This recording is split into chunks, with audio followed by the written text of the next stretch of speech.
আপোনালোকে যদি ইতিহাস চাই চামগুৰি সমষ্টিত অসমৰ প্ৰাক্তন মুখ্যমন্ত্ৰীও নিৰ্বাচন খেলিছিলে নহয় জানো?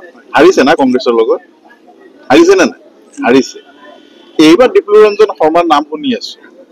তেওঁ আগতে ক'ত কি বিখ্যাত আছিল নাজানো, গতিকে য'ত প্ৰাক্তন মুখ্যমন্ত্ৰী হাৰি গৈছে সেই সময়ৰ শক্তিশালী প্ৰভাৱশালী এজন ব্যক্তি মুখ্যমন্ত্ৰী বুলি ক'লে তাতকৈ আৰু প্ৰভাৱশালী এখন ৰাজ্যৰ কাৰণে থাকিব নোৱাৰে।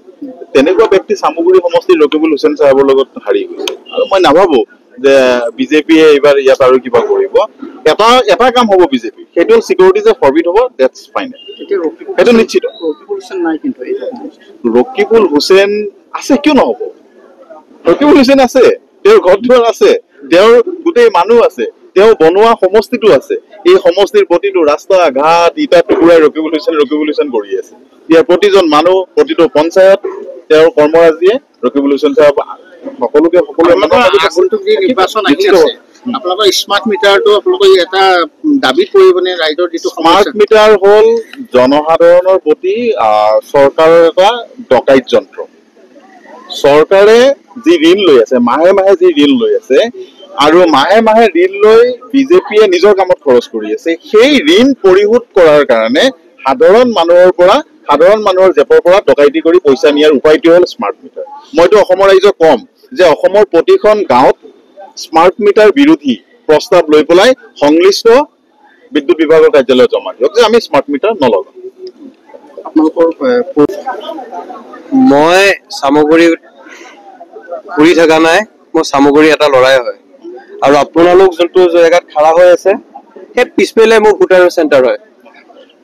আৰু ইয়াত মই নিৰ্বাচনৰ বাবে মই ঘূৰি থকা নাই, মই ইয়াত জন্মৰ পৰাই ঘূৰি থকা নিচিনাই মোৰ হয়। মই জন্মৰ পৰা ইয়াতে আছো। আৰু এতিয়া যোন বাই ইলেকশ্যন আহিছে, আমি কংগ্ৰেছৰ প্ৰচাৰটো কৰি আছো, কিন্তু এইটো কংগ্ৰেছৰে আমাৰ সমষ্টি হয়, কংগ্ৰেছে জিকিব।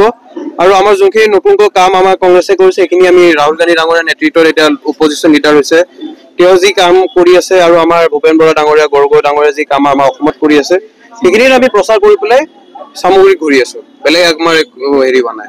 আমাৰ ইয়াত নিৰ্বাচন বুলি নহয়, ইয়াত অলৰেডি আমাৰ কংগ্ৰেছ কেণ্ডিডেট জিকি গৈছে। আৰু তুমি দেখা গৈছে যে শেহতীয়াকৈ স্মাৰ্ট মিটাৰ এনেকুৱা এটা হৈছে যে চব জোৰ জবস্তি মানুহক লগোৱা হৈছে।